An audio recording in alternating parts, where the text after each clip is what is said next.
buhay! Welcome to my vlog! It's me, January, and I'm one Pampanga camera vlogger. And well, for today, mga kapatid, it's 24th day of December. So, magsisimba po tayo ngayon para sa Pasko. And, syempre, bago tayo magsimba, babatiin ko muna kayo na Merry Christmas po. And thank you so much po sa lahat ng mga nagsisubscribe sa akin, nagla-like, nagsishare. At sa lahat po ng mga nag-add sa akin sa Facebook, thank you so much po. And bali ngayon kasi, nabalitaan ko na sa labas daw ang Missa. Although yearly naman sa labas, pero wala nga lang prosesyon ngayon. So, magpe-prepare tayo, pupunta tayo ngayon sa simbahan ng parokya ng Santa Ana, Pampanga para magsimba. Then tignan natin kung ano yung kanilang preparasyon or ginawa or gagawin para nga sa Missa. Kasi last year, ang ginawa nila is si Joseph and Mary. So, Mama Mary at saka si Joseph naglakad papunta sa altar. So, ngayon, Pasko, titignan naman natin kung ano yung kanilang gagawin. So, samahan nyo akong magsimba. And again, Merry Christmas and thank you so much po sa lahat po ng mga nagtitiwala, sa lahat po ng mga subscribe at mga nanonood sa aking YouTube channel. Thank you so much po. Kaya halina, tara, samahan niyo ako. Thank you! Mrs. Nelia Tino and family, Joe and Rizazita Guevara and family, Amalia Guevara and family, 3 sisters and family, Mr. and Mrs. Lauro and Lynn Lacanilao and family, Jerry and Nerissa Miranda and family, Nestor and Milda Conanan and family, Roland and Jane lalong-lalo na di, Teresita Cruz, Teresa Cruz, Imelda Maliwan, Villamor and Loyola Canlas, Maximo Lagman, Patria Lagman, Floro Tino.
Pwede ko pong lukluk pa mo.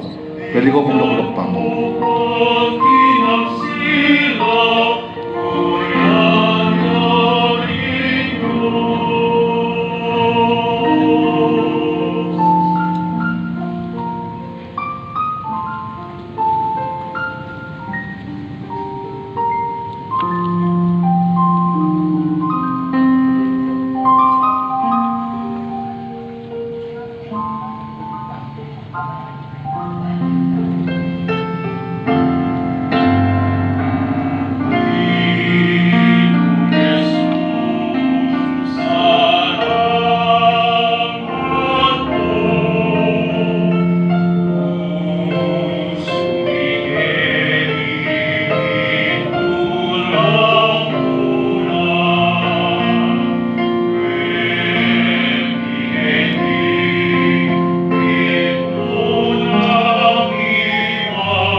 Gloria in excelsis Deo.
Kapaulining kekaligayahan.